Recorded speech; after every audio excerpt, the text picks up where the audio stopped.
Imagine waking up in the middle of Siberia on June 30th, 1908. The sky is blue, taiga, quiet life as usual. Suddenly a blinding streak flashes across the heavens. This described it as a fireball brighter than the sun. Some thought it was the end of the world. Others prayed, frozen in terror. Then came the explosion. A shockwave ripped through the earth. Trees flattened in all directions for hundreds of miles. Villages shook as if struck by an earthquake. Windows shattered as far as 500 miles away. Herds of reindeer were killed instantly. A deafening roar echoed like thunder. People were thrown off their feet. Some described it as being hit by invisible fists. For many, the world went white, then black. Birds fell silent. Animals bolted in blind panic. Fires ignited across the taiga. The ground trembled like it would split apart. Eyewitnesses in nearby villages said the sky burst into flames. A farmer 40 miles away was blown off his porch. His crops flattened instantly. Local hunters thought the sun had exploded. One reported the air itself felt like it was burning. Scientists later measured the energy of the blast. It equaled 15 megatons of TNT. That's 1,000 times stronger than the bomb dropped on Hiroshima. Yet this was 1908, decades before nuclear weapons. The explosion flattened 800 square miles of forest. 80 million trees lay pointing away from the blast center. The devastation was nearly incomprehensible. Aerial photos taken years later showed a massive butterfly pattern. The ground zero, empty, no crater, no meteorite fragments, no clear evidence of what hit, only scorched earth and silence. Survivors stumbled in shock. Some lost consciousness from the pressure wave. Others claimed strange burns appeared on their skin. Smoke columns drifted into the atmosphere. The sky glowed at night for weeks. People in London could read newspapers at midnight without lamps. Astronomers puzzled over glowing clouds high above the earth. Was it volcanic ash? Was it comet dust? Or something far stranger? Locals called it the wrath of the gods. Shamans whispered about a heavenly curse. For decades, no one visited Ground Zero. The region was too remote, too wild, too dangerous. It would be almost 20 years before scientists went. But stories spread across Russia. A cosmic firestorm had struck Siberia. People wanted answers. Letters were written to Moscow newspapers. Scientists debated from afar. But they had no proof, no data, just frightened witness reports. One peasant described a pillar of fire rising into the sky.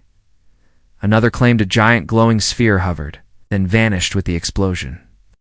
The event reached Europe's scientific journals. Theories multiplied quickly. Meteor, comet fragment, or something never seen before? Meanwhile, the taiga healed slowly. Young trees sprouted from scorched earth. But the butterfly pattern of devastation remained. From above, it was like nature's scar. Pilots flying over Siberia in later years were stunned. The flattened forest stretched farther than the eye could see, and always that empty center. A blast with no crater. A mystery with no body.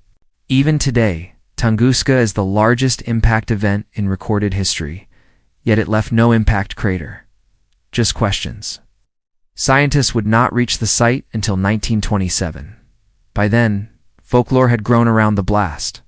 Some said it was alien visitors. Others said it was a doomsday weapon. A few even claimed it was Nikola Tesla's experiment gone wrong. His wireless power tower in New York. Pointed at Siberia as a demonstration, no proof, but the rumors stuck. In truth, no one knew. The Tunguska event became a blank canvas. People filled it with their fears, with their hopes, with their wildest imagination. But for the locals, it was no myth. It was the morning the sky exploded. The morning Siberia burned, and the mystery began. Next, we follow the scientists who dared to investigate Ground Zero. Nearly 20 years passed before anyone studied Tunguska up close. The world had changed. Russia was now the Soviet Union. Scientific curiosity finally overcame Siberia's isolation. In 1927, a mineralogist named Leonid Kulik led an expedition. He had read every report, every rumor. He believed a massive meteorite had struck. Kulik convinced the Soviet government to fund his journey. His argument, meteorites might contain valuable metals. If Tunguska held a giant space rock, it could be profitable. Officials agreed, though reluctantly. The expedition would trek into some of the harshest terrain on Earth. Siberia's taiga was a nightmare of rivers, swamps, and mosquitoes. Kulik and his team traveled by train, sled, and horse. Villagers warned them of curses and spirits. Shamans told stories of fire from the sky. Some locals refused to guide them. They believed the land was still dangerous. Kulik pressed on, undeterred. When they finally reached the blast zone, they were stunned. Even after 19 years, devastation remained visible. Trees lay flattened in every direction. The forest looked like a giant hand had swiped it down. The butterfly patterns stretched to the horizon. Kulik wrote that the destruction was beyond comprehension, yet the ground zero area looked strange. At the center, trees were scorched but still standing upright, as if the blast came from above, not from an impact. Kulik expected a huge crater filled with iron. He found nothing. No crater, no giant meteorite, just swamps and scorched soil. He was baffled. His team searched the area extensively. They dug holes, mapped the terrain. No space rock appeared. Witness accounts matched what they saw. The fireball, the shockwave, the devastation, but no evidence of an object. Kulik theorized the meteor had exploded in the air, an airburst miles above the ground. Shockwave flattened the forest without leaving a crater. It made sense, but left more questions. Where were the fragments? Where was the melted rock, the evidence? The swampy soil preserved little. His team found tiny glass-like beads in the ground. Some thought they were remnants of vaporized rock. Others dismissed them as natural. Kulik left Tunguska frustrated but fascinated. He vowed to return. Over the next decade, more expeditions followed. Each searched for proof of the meteorite. Each came back with mysteries instead. Theories multiplied rapidly. Some said it was a comet made of ice, not rock. The ice would have vaporized in the atmosphere, leaving little trace. Others argued for a stony asteroid. But then, where was the debris? A few suggested a natural gas explosion, methane bursting from the Earth itself. But the shockwave pattern didn't fit. Kulik returned in 1928 with more men. Still no crater, still no fragments. But they did record local folklore. One El-Winky hunter described the god Ogdi sending fire from the sky. Another spoke of thunder so loud it deafened people. Oral stories preserved the terror for generations. Kulik never gave up his meteor theory. He believed the swamp hid the fragments. Later expeditions drained ponds to search. Some claimed to find melted stones. Others found nothing convincing. The scientific community stayed divided. Still, Tunguska became famous worldwide. Journalists called it the Siberian explosion. Scientists compared it to Hiroshima before Hiroshima existed. Kulik died during World War II. He never solved the mystery, but his expeditions sparked a century of study. Soviet scientists returned in the 1950s and 1960s. They used aerial photography and seismic data. The butterfly pattern became clearer than ever. It confirmed a massive airburst. But still no solid fragments. Some claimed tiny particles in the soil were extraterrestrial. Others said they were volcanic. Debate raged on. By mid-century, new theories emerged. Nuclear weapons gave people strange ideas. Could Tunguska have been something artificial, a test, an accident, or even extraterrestrial technology? Scientists mostly laughed, but the public loved the theories. The more researchers failed to find a crater, the more speculation grew. Tunguska wasn't just a mystery, it was a magnet for wild imagination. Cosmic puzzle piece with no matching edges. Next, we dive into the strangest theories of old aliens, black holes, and Tesla's death ray. The Tunguska event refused to fade into obscurity. Instead, it grew into one of the great unsolved mysteries of the 20th century. With no crater and no fragments, the door to speculation swung wide open, and people walked right through it. Fringe theories took center stage. Some believed aliens were involved. They imagined a crashing UFO exploding in the sky, or an alien weapon test gone wrong. No evidence supported it, but the idea was irresistible. Science fiction authors spread it worldwide. Others proposed stranger explanations. What if a miniature black hole passed through Earth? It would have released massive energy entering and exiting the planet, yet no entry wound was ever found. The math didn't hold up.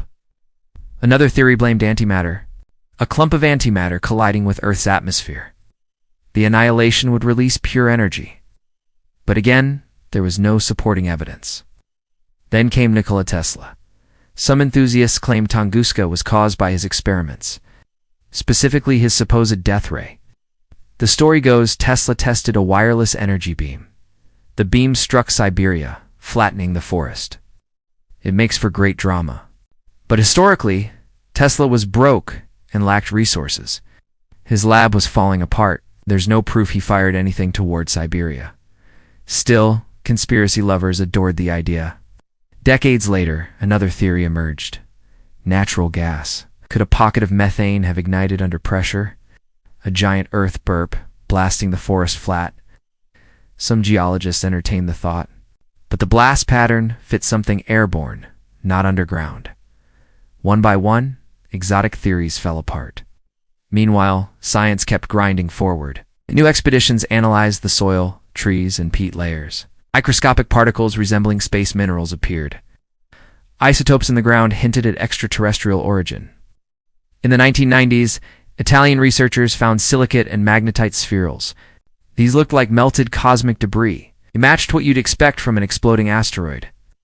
By the 21st century, simulations provided stronger answers. A stony asteroid, about 160 to 200 feet wide, likely entered the atmosphere. Traveling at 27,000 miles per hour, it exploded about 5 miles above the Earth. The energy released equaled 10 to 15 megatons of TNT. That's 1,000 times more powerful than Hiroshima. The shockwave flattened 80 million trees. The airburst theory fit every piece of evidence.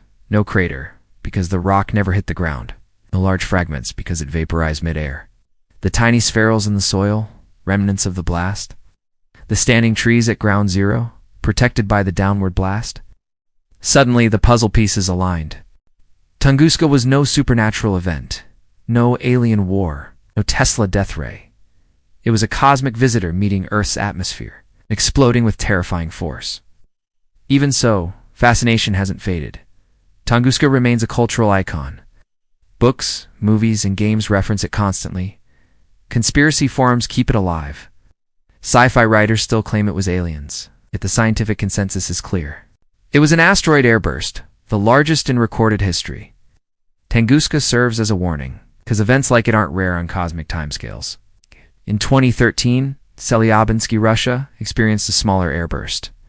A 66-foot asteroid exploded in the sky. Your shattered windows across the city.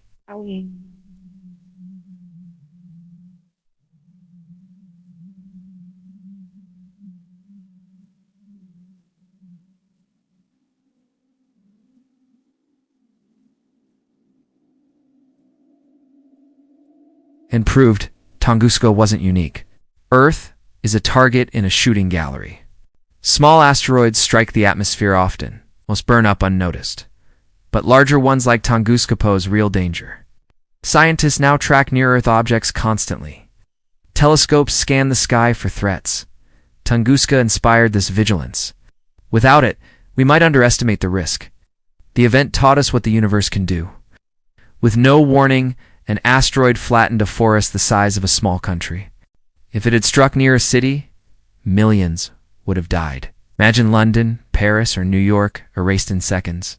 Tunguska was a cosmic bullet that missed, terrifying near-miss in human history. Its mystery fueled science for over a century. Its legacy continues in planetary defense programs today. From telescopes to asteroid deflection tests, Tunguska stands as the ultimate reminder. The sky is not empty. Space throws stones, and sometimes those stones explode above our heads. The Tunguska event is both mystery and warning. A story of fire, fear, and survival. A lesson carved into the forests of Siberia. Echoes of history still reverberating from the sky.